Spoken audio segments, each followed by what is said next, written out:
Hello दोस्तों, home science classes में आपका स्वागत है। आज हमारा क्लास जल का है, जो कि जल का क्वेश्चन आज हम जल के क्वेश्चन को हल करेंगे, जो कि जल का क्वेश्चन हर एग्जाम में पूछा गया है, जैसे TGT, PGT, LT grade, GIC, GDC आदि अन्य एग्जाम में पूछा गया है। तो आज हम जल का क्वेश्चन को हल करते हैं। चलिए ठीक है, जल का क्वेश्चन हल करते हैं। तो इसका फर्स्ट क्वेश्चन है, इंग्लिश फिल्टर किस फिल्टर को कहते हैं? तो English filter slow stand filter को कहा जाता है। इसका आंसर ए होगा, स्लो स्टैंड फिल्टर को कहा जाता है। तो इसके बारे में जानते हैं, स्लो स्टैंड फिल्टर क्या है। तो slow stand filter, English filter को स्लो स्टैंड फिल्टर कहते हैं। स्लो स्टैंड फिल्टर एक पीने योग्य उत्पाद का उत्पादन करने के लिए कच्चे पानी के उपचार के लिए जल शोध में स्लो स्टैंड फिल्टर का उपयोग किया जाता है। तो नेक्स्ट क्वेश्चन है, देखते हैं। सीवेज सीवेज शुद्धिकरण के लिए जैविक क्रिया की विधि है। सीवेज शुद्धिकरण के लिए जैविक क्रिया की विधि में आएगा, पहले तो सेप्टिक सेप्टिक टैंक, कृत्रिम स्लेज प्रक्रिया, सीवेज फार्मिंग होगा। तो इसका आंसर होगा डी, अर्थात सभी क्वेश्चन, इसका आंसर सभी सही है। ए बी सी डी सभी सही, उपयुक्त तो सभी होगा। सीवेज ट्रीटमेंट प्लांट, इसका पूछा गया है कि बताया है कि सीवेज ट्रीटमेंट प्लांट में गंदे पानी और जल के प्रयोग किए गए जल प्रदूषणकारी अवयवों को विशेष विधि से साफ किया जाता है। इसको साफ करने के लिए भौतिक, रासायनिक और जैविक विधि का प्रयोग किया जाता है। इसके माध्यम से दूषित पानी को दोबारा प्रयोग में लाने लायक बनाया जाता है। जैविक सीवेज उपचार प्रणाली एक बड़ी प्रक्रिया, एक छोटा सा हिस्सा है जो बैक्टीरिया और अन्य माइक्रोबियल सहयोगियों का उपयोग करके मानव उपस्थिति को अन्य उत्पादों जैसे कि कीचड़ को तोड़ देती है। इसकी 3 विधियां हैं। सीवेज ट्रीटमेंट की प्लांट के 3 विधियां हैं। तो पहली है सेप्टिक टैंक विधि, सेप्टिक टैंक, फिर कृत्रिम स्लैश प्रक्रिया, सीवेज ट्रीटमेंट प्रक्रिया। तो इसका ये होगा।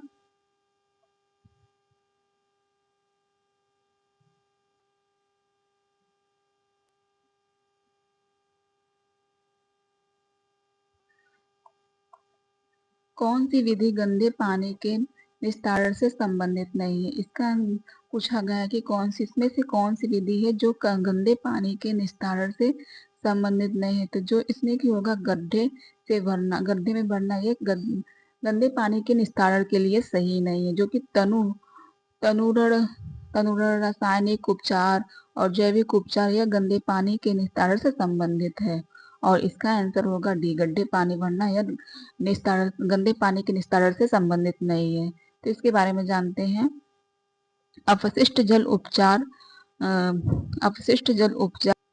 डिस्पोजल ऑफ वेस्ट वाटर, जल में दूषित पदार्थों को हटाने की और इसे एक ऐसे प्रवाह में परिवर्तन करने के लिए किया जाता है जिससे जल चक्र में वापस किया जा सकता है। अपशिष्ट जल उपचार में गंदा पानी साफ करने के संयंत्र में यह कृषि अपशिष्ट जल उपचार संयंत्र के लिए किया जाता है। इसकी कई विधियां जैसे तनुकरण, रासायनिक उपचार, जैविक उपचार आदि। नेक्स्ट क्वेश्चन है, इस विधि में मोहल्ले में पाइप की उपशाखाओं से पानी का कनेक्शन दिया जाता है। अर्थात कौन सी विधि है जिसमें मोहल्ले में पाइप की उपशाखाओं में पानी का कनेक्शन दिया जाता है? तो इसका आंसर होगा वृक्ष प्रणाली। वृक्ष प्रणाली के शाखाओं में पानी का कनेक्शन दिया जाता है। इसका आंसर सी सही होगा, वृक्ष प्रणाली। टेंड एंड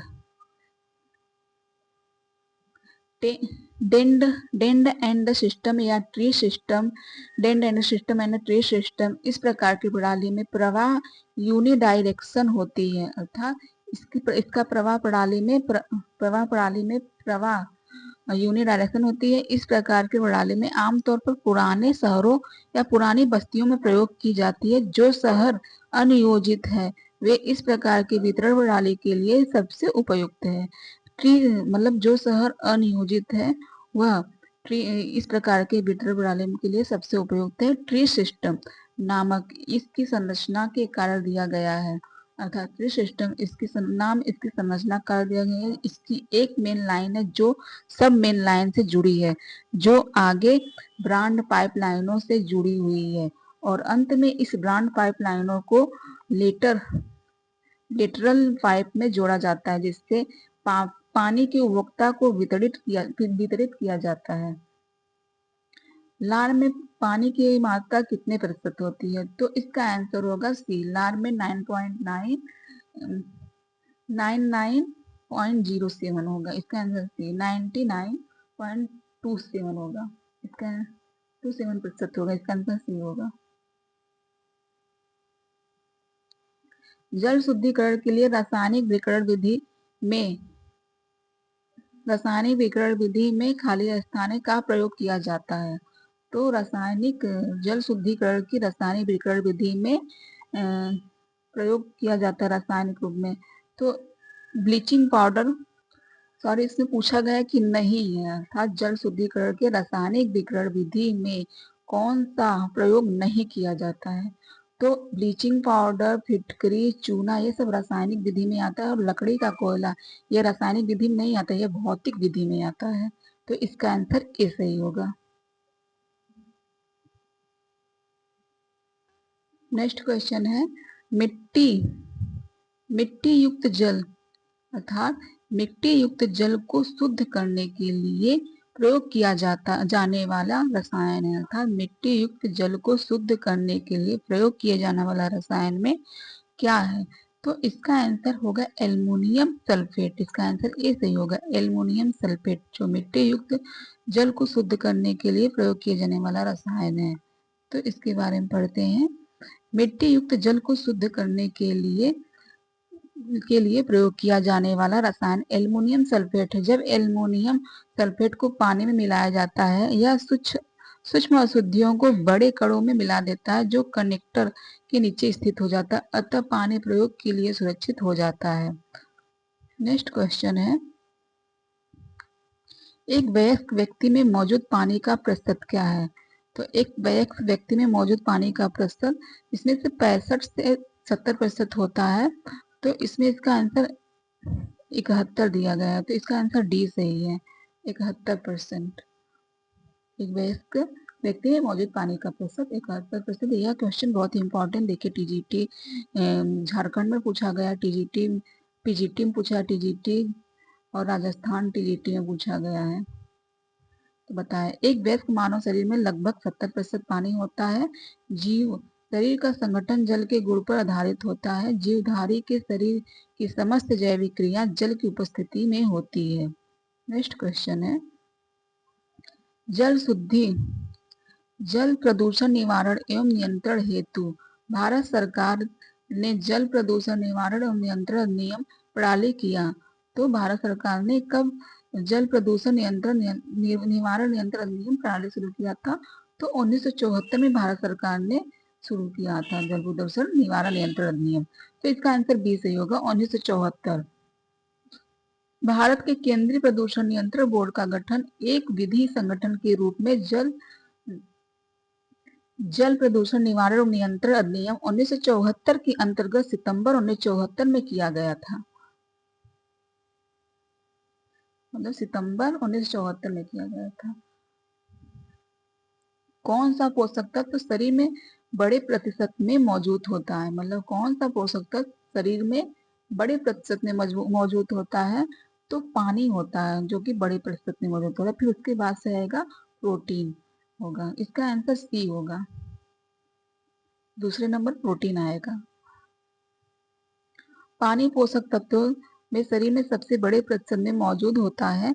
मानव शरीर में समस्त भार का लगभग 70% भाग जल है। जल का लगभग 70% भाग रक्त के निर्माण में, लगभग 20% भाग मस्तिष्क मांसपेशियों के निर्माण में तथा 10% भाग अस्थियों के निर्माण में काम करता है। अर्थात मानव में जल 70% तो शरीर में रहता है, फिर उसके बाद रक्त, मतलब 70% भाग रक्त निर्माण में होता है और लगभग 20% भाग मस्तिष्क मांसपेशियों में होता है और 10% भाग अस्थियों में होता है। सबसे कम मात्रा जल का अस्थियों में होता है। निदा युक्त जल के उपयोग द्वारा शुद्ध किया जाता है अर्थात मृदा युक्त जल के उपयोग द्वारा क्या शुद्ध किया, मतलब मृदा युक्त जल को किसके द्वारा शुद्ध किया जाता है, तो इसका आंसर होगा डी, फिटकरी के द्वारा शुद्ध किया जाता है मृदा युक्त जल। मृदा युक्त जल फिटकरी के उपयोग द्वारा शुद्ध किया जाता है। नेक्स्ट क्वेश्चन है, पूछ रहा है कि मोनोसोडियम ग्लूटामेट निम्न में से किसका रासायनिक नाम है। मोनोसोडियम ग्लूटामेट निम्न में से किसका रासायनिक नाम है, तो इसका होगा आजीनोमोटो का होगा, इसका आंसर सी होगा। आजीनोमोटो का मोनोसोडियम ग्लूटामेट निम्न रासायनिक है।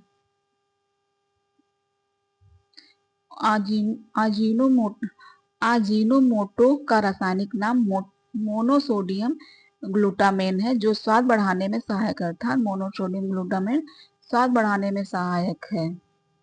नेक्स्ट क्वेश्चन है, वस्त्र की वह गुणवत्ता जो उसे ड्रॉप में सहायता करती है क्योंकि पानी में अवशोषण ना हो सकती है, अर्थात वस्त्र की वह गुणवत्ता जो उसको ड्रॉप में सहायता करती है क्योंकि पानी में उसका अवशोषण नहीं हो सकता है, तो आर्द्रता होगा। इसका आंसर डी सही होगा, आर्द्रता पानी में अवशोषण नहीं कर सकता है।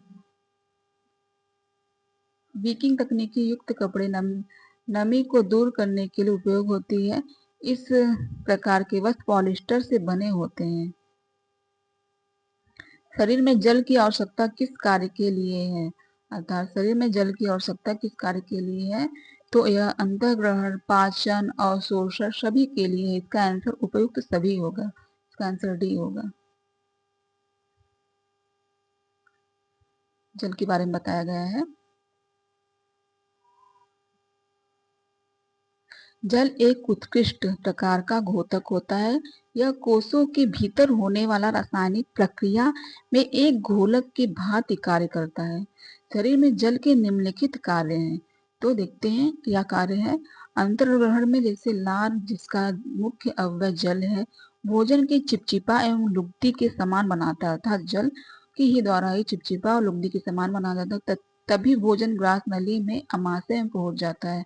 जो लार होता है उसमें भी जल होता है, 99 पॉइंट होता है जल, 99 होता है, 99% होता है, 99 to 7% होता है, जो कि पूछा गया था लार में कितना प्रतिशत जल होता है, और यही जो भोजन को चिपचिपा बनाता है और पाचन में सहायक करता है। तो पाचन रसायनों में जल उपस्थित रहता है जो भोजन के पाचन में मदद करता है। जल भोजन के पाचन में भी मदद करता है।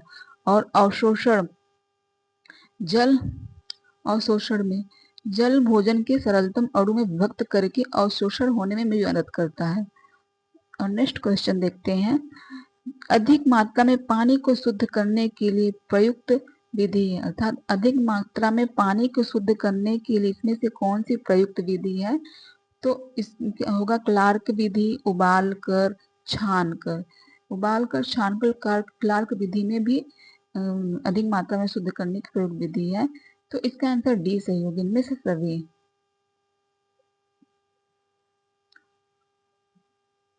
पानी किसी भी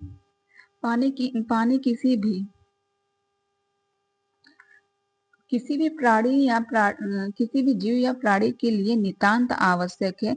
साथ ही साथ यह भी जरूरी है कि साफ या शुद्ध पानी का प्रयोग किया जाता है। अधिक मात्रा में पानी को शुद्ध करने के लिए अनेक उपयुक्त विधि का प्रयोग किया जाता है, जैसे क्लार्क विधि, छान कर पानी को शुद्ध करना, इत्यादि।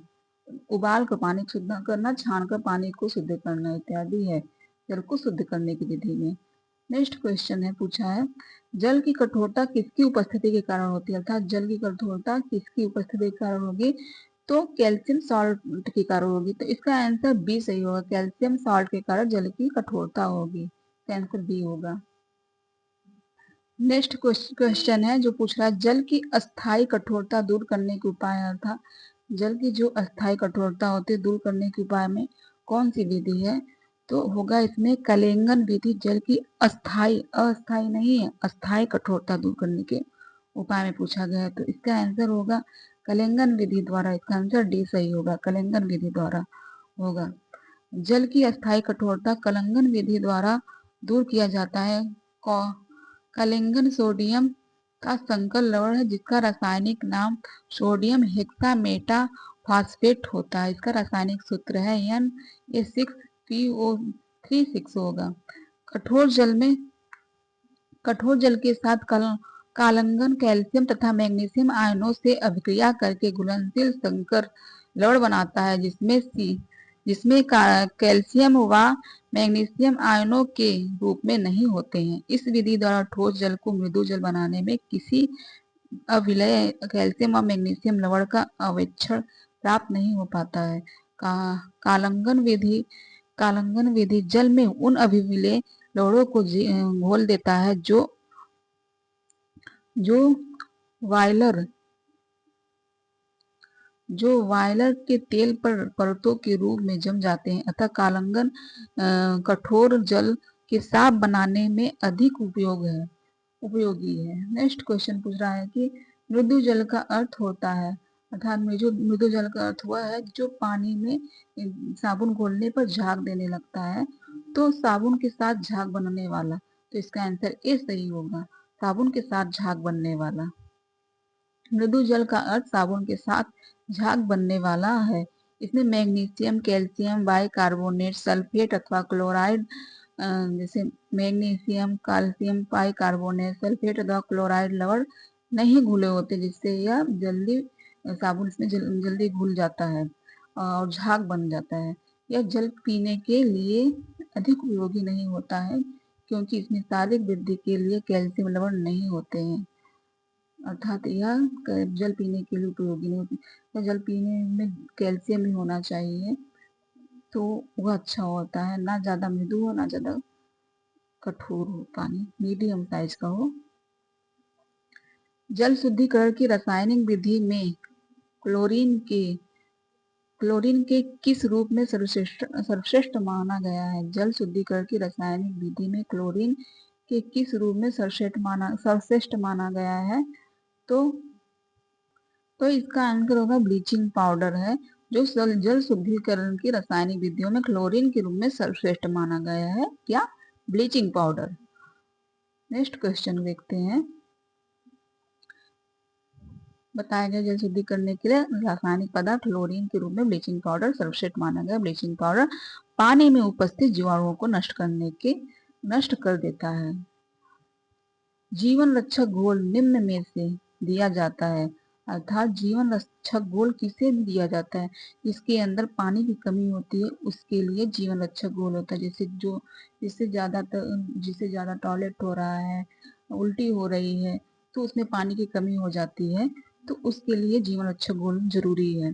तो इसका आंसर होगा निर्जलीकरण होगा इसका आंसर ए। उसके लिए जीवन रक्षक घोल देना आवश्यक हो जाता है। जीवन रक्षक घोल निर्जलीकरण अवस्था में दिया जाता है। शरीर में सामान्य से कम मात्रा में जल रह जाना ही निर्जलीकरण कहलाता है, जिसके कारण विद्युत अपघटन असंतुलित हो जाता है। जीवन रक्षक घोल इसे संतुलित करने में सहायक है। डोमेस्टिक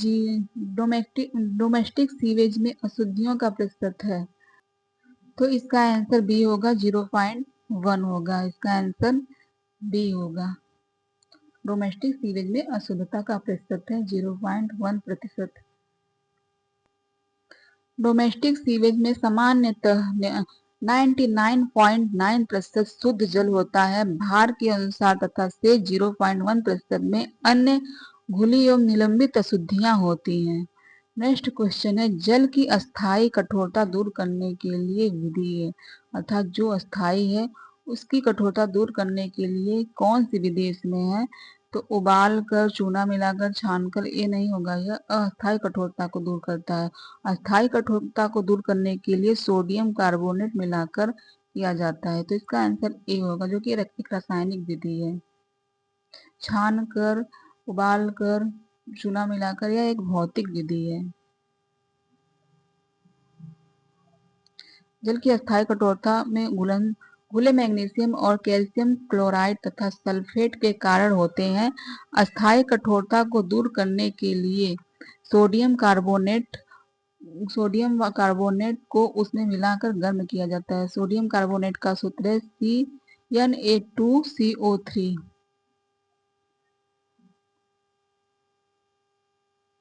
शरीर में पानी की कमी का कारण होता है, शरीर में पानी की कमी कारण क्या होता है? शरीर में पानी की कमी कारण शरीर का पानी तथा लवण निकल जाना, अर्थात इसका आंसर होगा ए, शरीर का पानी लवण निकल जाना। शरीर में पानी कमी का डर नहीं लगता, ये नहीं होगा। एल के लिए मिट्टी, यह भी नहीं हो। आहारी गड़बड़ियां, ये भी नहीं होगा। तो इसका आंसर होगा ए, शरीर का पानी तथा लवण निकल जाना होता है।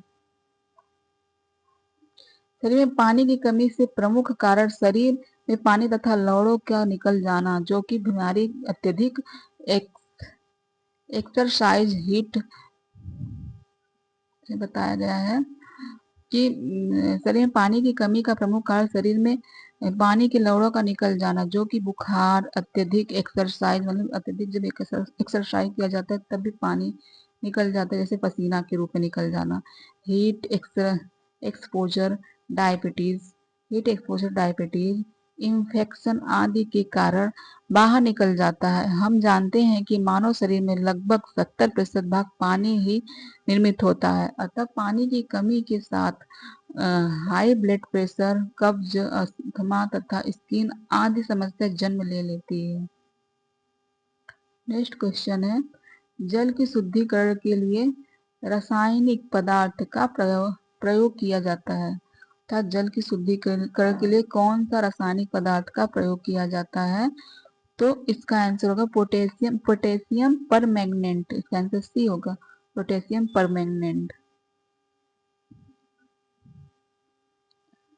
जल की शुद्धिकरण के लिए पोटेशियम परमैंगनेट का प्रयोग किया जाता है। यह एक अच्छा आक्सीकारक एवं कमजोर निसंक्रमण है। इस कार्य का प्रयोग प्री वाइट ट्रीटमेंट में सल्फाइड अशुद्धियों को दूर करने के लिए किया जाता है। वे अपमार्जक जो जल की प्रदूषण करने का काम करते हैं, अर्थात कौन सा अपमार्जक है जो जल को प्रदूषित करने का काम करता है? तो अमोनिया साइनाइड आदि यह जल को प्रदूषित करने का काम करता है। क्लोरीन, फिटकरी, ये सब नहीं है। तो इसका आंसर ये होगा, अमोनिया साइनाइड आदि। अमोनिया और साइनाइड आदि ऐसे अपमार्जक हैं जो जल को जल को प्रदूषित करने का कार्य करते हैं। वह कार्बनिक पदार्थ जिसमें साबुन की तरल मेल के साफ करने का विशेष गुण होता है, अपमार्जक कहलाते हैं। इसका उपयोग कपड़े धोने के लिए किया जाता है, जबकि क्लोरीन फिटकरी का प्रयोग जल को प्रदूषण मुक्त बनाने हेतु किया जाता है। नेक्स्ट क्वेश्चन है, फ्रांस के आर्टोइक नामक स्थान में दीर्घकाल में एक विशेष प्रकार के कुएं बनाए जाते हैं, जिसका नाम क्या है? जिसका नाम है आर्टिजन कुएं होगा। इसका आंसर बी होगा। फ्रांस में आर्थरोइट नामक स्थान में दीर्घकाल से एक विशेष प्रकार के कुएं बनाए जाते हैं, जिसका नाम आर्टिकल कुएं होगा। इसका आंसर बी होगा, आर्टिकल कुएं। नेक्स्ट क्वेश्चन है, कृत्रिम झील का दूसरा नाम क्या है? इसमें पूछा गया है कृत्रिम झील का दूसरा नाम क्या है, जो कि होगा परिबद्ध झील होगा। परिबद्ध जलाशय होगा इसका नाम, परिबद्ध जलाशय। इसका आंसर ए सही होगा। ट्यूबवेल और जलधाराएं ये सब नहीं होगा। झील जो कि पर्वत से निकलता है, तो इसके बारे में देखते हैं।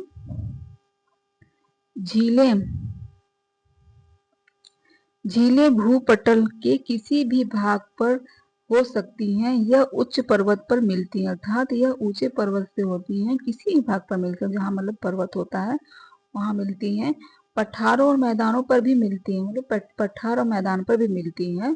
तथा स्थल पर सागर तल में के मतलब पर्वत पर ही नहीं मिलती हैं, पठार और मैदानों पर भी मिल सकती हैं झील। तथा स्थल सागर तल से नीचे भी पाई जाती हैं। किसी भी अंतर्देशीय गर्त में पाई जाने वाली ऐसी प्रशांत जलधाराएं जल राशियों को झील कहते हैं, अर्थात किसी भी अंतर्देशीय गर्त में पाए जाने वाली ऐसी प्रशांत जल राशि को झील कहते हैं, जिसका समुद्र में किसी प्रकार का संबंध नहीं रहता, अर्थात झील का समुद्र से किसी प्रकार का नहीं संबंध होता है, ये झील नदी बन जाती है। तो कृत्रिम झील का दूसरा नाम है परिबद्ध जलाशय होता है। ये ऐसी झील है जो मानव निर्मित होती हैं, अर्थात कृत्रिम झील का दूसरा नाम परिबद्ध जलाशय होता है, और यह जो कि है मानव निर्मित होती है। तो नोट्स में बताया गया है कि ऑस्ट्रेलिया में स्थित हीलर लेक विश्व की एकमात्र गुलाबी, मतलब विश्व की एकमात्र गुलाबी पानी की झील है। इसका कारण पानी में मौजूद एल्गी और बैक्टीरिया है। अर्थात ऑस्ट्रेलिया में एक हीलर झील है जो विश्व की एकमात्र गुलाबी पानी का झील है। तो इसका मुख्य कारण यह है कि उसमें एल्गी और बैक्टीरिया होता है, जिसके कारण इसका पानी गुलाबी हो जाता है। तो नेक्स्ट क्वेश्चन देखते हैं। नेक्स्ट क्वेश्चन पूछा गया है कि सामान्यतः स्वस्थ व्यक्ति के लिए कैसे पानी से स्नान कराना लाभदायक होता है? तो क्या बहुत गर्म पानी हमारा लाभदायक होता है? बिल्कुल नहीं सही है। गुनगुने पानी भी, ये भी नहीं सही है। ठंडे पानी, ज्यादा ठंडा पानी भी नहीं सही होता है शरीर के लिए। इसमें से बहुत ठंडे पानी, ये भी नहीं। ठंडे पानी सही है, बहुत ठंडे पानी नहीं होना चाहिए। ठंडे पानी सही होगा, इसका आंसर सी होगा, जो कि ताजगी महसूस होती है ठंडे पानी से। और बहुत ठंडे पानी से ठंडी, सर्दी, जुकाम आदि के लक्षण दिखने लगते हैं तथा ये सब हो जाते हैं। सर्दी, जुकाम, बुखार, ये सब हो जाते हैं। तो ज्यादा ठंडे पानी से भी नहीं नहाना चाहिए। तो नॉर्मल पानी से, ठंडा पानी जो ताजा पानी हो, तो उससे नहाना चाहिए। सामान्यतः एक स्वस्थ व्यक्ति को ठंडे पानी से नहाना लाभदायक होता है, क्योंकि गर्म पानी से नहाने पर रक्त संचार कुछ उत्तेजित हो जाते हैं। अर्थात गर्म पानी से नहाने पर रक्त संचार, जैसे कि खून थोड़ा बहुत पतला हो जाता है, जैसे उत्तेजित हो जाते हैं, किंतु बाद में मंद पड़ जाता है, जो कि नुकसानदेह है। ठंडे पानी से स्नान करने पर आलस, थकान तथा दर्द मिटता है एवं नींद अच्छी आती है। जिसके अलावा ठंडे पानी से नहाने से इम्यूनिटी एवं रक्त संचार अच्छा रहता है। अतिरिक्त वसा वर्ण होती है, अर्थात अतिरिक्त वसा वर्ण हो जाती है, तथा शारीरिक चमक एवं मूड तरोताजा हो शारीरिक चमक एवं मूड तरोताजा रहता है ठंडे पानी से। जल की कठोरता किस प्रकार की होती है? जल की कठोरता दो प्रकार की होती है, एक अस्थाई तथा दूसरा अस्थाई होती है। अस्थाई होती है और दूसरा, पहला अस्थाई, दूसरा अस्थाई होती है। अस्थाई होती है।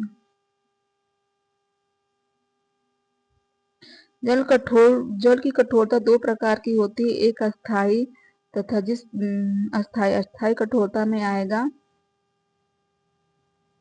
जिस पानी में कैल्शियम या मैग्नीशियम दोनों के क्लोराइड या सल्फेट होते हैं, उन्हें अस्थाई जल कहा जाता है। अर्थात जिस पानी में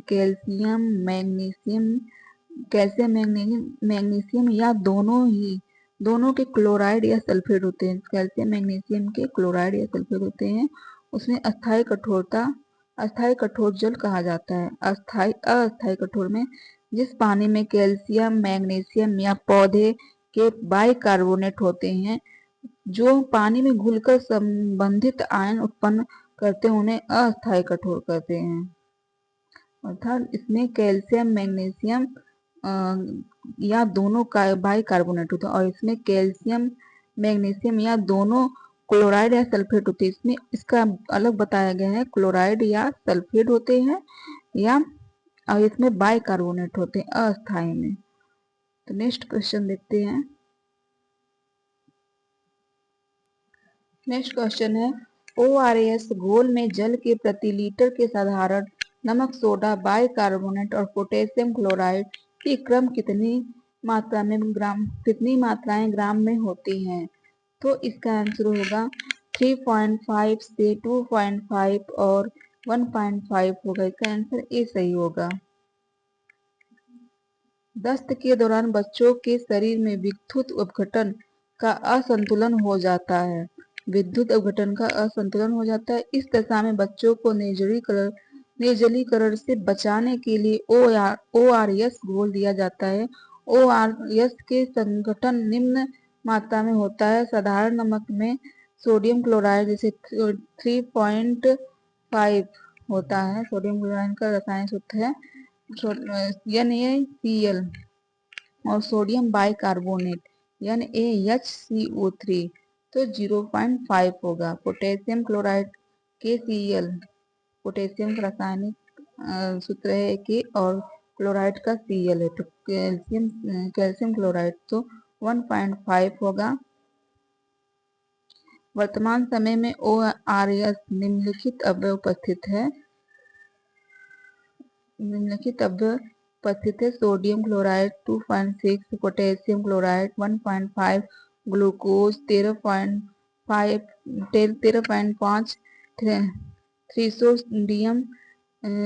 थ्रिसोडियम सिट्रेट 2.9 होगा।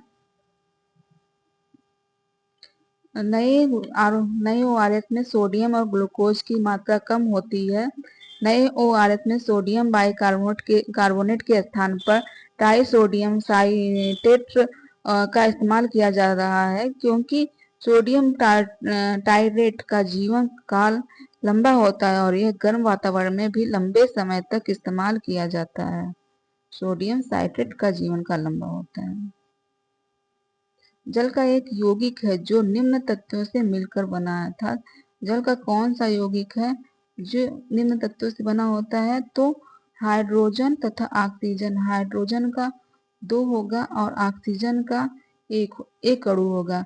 इसका रासायनिक सूत्र है H, मतलब हाइड्रोजन H2O, तो ऑक्सीजन 1 है, तो इसका आंसर C होगा।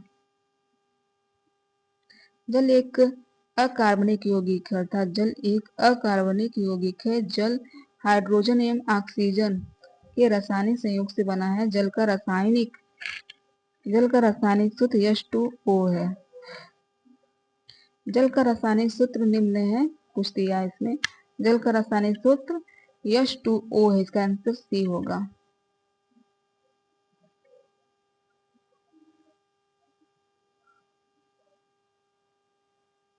शुद्ध जल होता है, शुद्ध जल क्या होता है? मीठा होता है, गंधहीन होता है, रंगहीन होता है? नहीं, ये नहीं होता।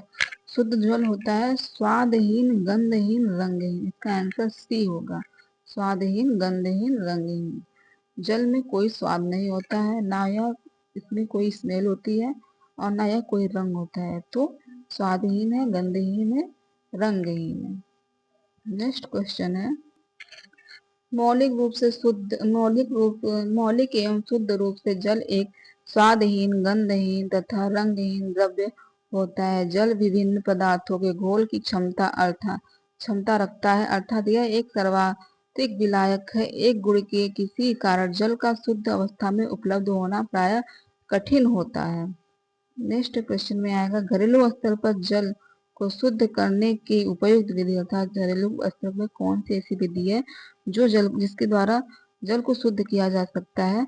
तो इसका आंसर होगा ए, उबाल कर। यह आसान विधि भी है, उबाल कर। आसवन, अवशोषण और क्लोराइड ये सब नहीं है। तो घरेलू स्तर पर जल को शुद्ध करने की उपयुक्त विधि है उबालना, और अशुद्ध जल को शुद्ध करने की 3 प्रकार की विधियों में अपनाया गया। जैसे यह विधियां है भौतिक विधि, मतलब अशुद्ध जल को शुद्ध करने की विधि में 3 विधि है, 3 प्रकार की विधियां हैं, जिसमें से होगा भौतिक विधि, यांत्रिक विधि, रासायनिक विधि। अशुद्ध जल के शुद्ध करने की भौतिक विधि के अंतर्गत जल को उबाला जा सकता है, आसवन क्रिया की जा सकती है, अल्ट्रावायलेट किरणों द्वारा अशुद्धियां समाप्त की जाती है।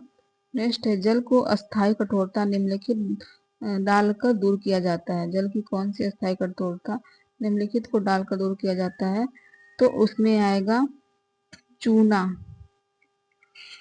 चूना आएगा, नहीं चूना नहीं है। जल की अस्थायी कठोरता दूर करने के लिए डालकर प्रयोग किया जाता है, तो इसका आंसर ए होगा, सोडा। सोडा डालकर अस्थायी कठोरता को दूर किया जा सकता है। इसका आंसर ए है। जल की अस्थायी कठोरता दूर करने का है अस्थायी, मतलब अस्थायी कठोरता दूर करने के लिए सोडा का, अस्थायी कठोरता दूर करने के लिए चूने के पानी का होगा। तो इसका आंसर डी सही होगा, चूने के पानी। जल को उबालकर अथवा पानी में चूने का पानी मिलाकर अस्थायी कठोरता दूर कर सकते हैं। कठोर जल में चूने की निर्धारित मात्रा मिलाने से कठोर जल विद्यमान कैल्शियम तथा मैग्नीशियम बाइकार्बोनेट चूने के साथ रासायनिक क्रिया करते हैं तथा परिणाम स्वरूप क्रमशः कैल्शियम कार्बोनेट तथा मैग्नीशियम हाइड्रोक्साइड बन जाते हैं। ये पदार्थ जल में घुलनशील होते हैं, अतः इन्हें छान कर अलग किया जा सकता है। इस प्रकार छानने के उपरांत होने वाला जल कठोर मुक्त अर्थात मृदु होता है। नेक्स्ट क्वेश्चन है, पूछा है कि निम्न में से कठोर जल की विशेषता क्या है। अर्थात कठोर जल में तो झाग साबुन डालने पर झाग नहीं बनता है, तो पानी में झाग कम उठता है, तो इसका आंसर ये होगा पानी में झाग कम उठता है। और देख लेते हैं, भोजन सरलता से बनता है, बिल्कुल नहीं। अगर कठोर जल है तो भोजन सरलता से नहीं, बहुत कठिनाई से बनता है। जैसे दाल को चुराने में बहुत समय लगता है और वो चुरता भी नहीं है। पानी में स्वादिष्ट होना और रंगहीन गंधहीन तथा पारदर्शी होना। नेक्स्ट क्वेश्चन देखते हैं, जल घरेलू स्तर पर जल शुद्ध करने की उपयुक्त विधि है, तो घरेलू स्तर पर जल शुद्ध करने की विधि होगी उबालना विधि। इसका आंसर ए सही होगा। इसमें पूछा है जल की अशुद्धियां कैसी होती है। जल की अशुद्धियां कैसी होती है, तो जीवाणु होती है, घुलित होती है, तैरने वाला होता है। अर्थात यह दोनों सही, तीनों सही है। इसमें जीवाणु भी होते हैं, घुलित होता है, तैरते, जैसे प्लास्टिक थैला वाला आदि तालाब तैरता है, तो वह भी होता है अशुद्धियां। तो इसका आंसर डी होगा, इनमें से सभी होगा, डी सही है। नेक्स्ट क्वेश्चन है, इसमें बताया कि जल की अशुद्धियों को दो भागों में बांटा गया है। एक है, देखिए इसमें बताया दो भागों में बांटा गया है।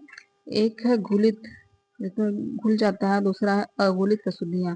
कुछ विलीयत पदार्थ होते हैं, विजातीय पदार्थ होते हैं जो जल में शीघ्रता से घुलकर अदृश्य हो जाते हैं और इन्हें जल के घुलित अशुद्धियां माना जाता है। कुछ ऐसी भी अशुद्धियां होती हैं जो जल में घुलती नहीं वरन तैरती रहती हैं, जैसे पत्ते, घासें, तिनके। इन्हें जल की अघुलित अशुद्धियां भी कहा जाता है। पीने के पानी का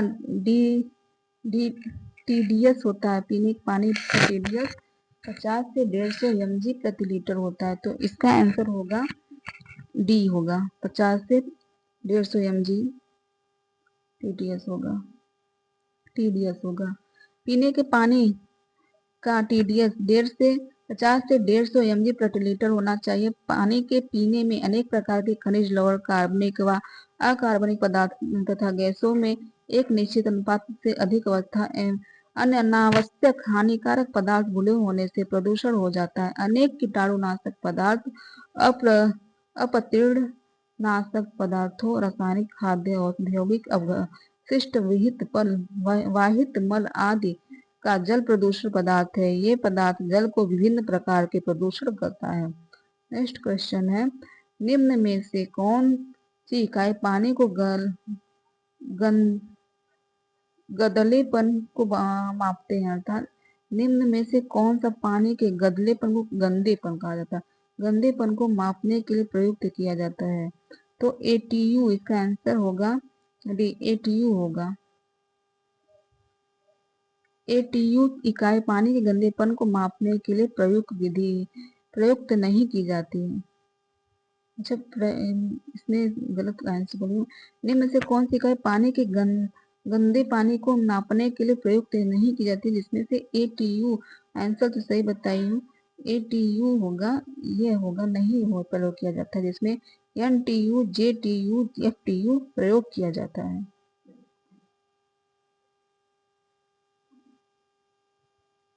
निम्न से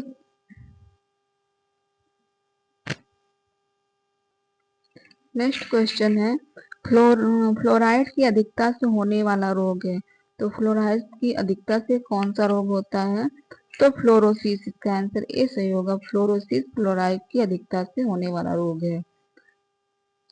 फ्लोरोसिस की अधिकता से होने वाला रोग फ्लोरोसिस है। पीने के पानी में फ्लोरोसिस नामक खनिज लवण की अधिकता अधिकता के कारण यह रोग हो जाता है।